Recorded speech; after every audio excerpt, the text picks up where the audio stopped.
Hello hi, ఈరోజు వంకాయ రోటి పచ్చడి అండి. చాలా డెలిషియస్ చట్నీ, బ్రింజాల్ చట్నీ.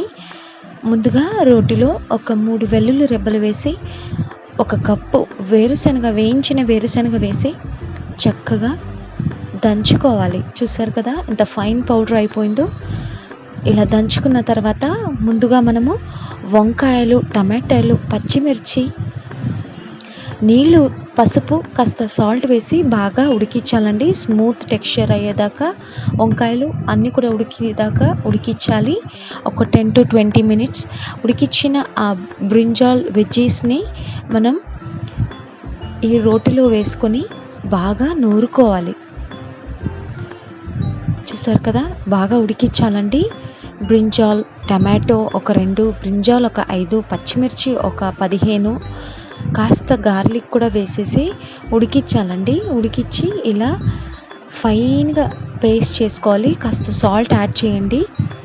ఇప్పుడు చింతపండు గుజ్జండి. చింతపండు కాస్త ఒక నిమ్మకాయ సైజ్ అంత చింతపండుని నానబెట్టేసి యాడ్ చేశాను. చక్కగా మిక్స్ చేయండి. ఇప్పుడు తాలింపు పెట్టేసుకుందాం.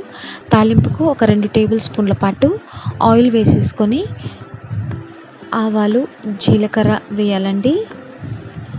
ఆవాలు, జీలకర్ర ఒక 1/2 టేబుల్ స్పూన్ సరిపోతుంది. కాస్త గార్లిక్ వేయండి అండ్ కరివేపాకు వేయండి. కరివేపాకు వేసేసి చిటపటలాడిన తర్వాత కాస్త ఒకటంటే ఒకటి ఎండుమిర్చి వేసేసి తాలింపు పెట్టేసి ఇందులో మిక్స్ చేసి కాస్త రా ఆనియన్స్ అండి, ఉల్లిపాయలు కట్ చేసుకొని వేసుకోవాలి. చాలా టేస్టీగా ఉంటుంది తినేటప్పుడు. ఇందులో రాగి జావా, రాగి ముద్ద, రొట్టి, వైట్ రైస్కి చాలా బాగుంటుందండి రెసిపీ. ట్రై చేసి ఎలా ఉందో చెప్పండి.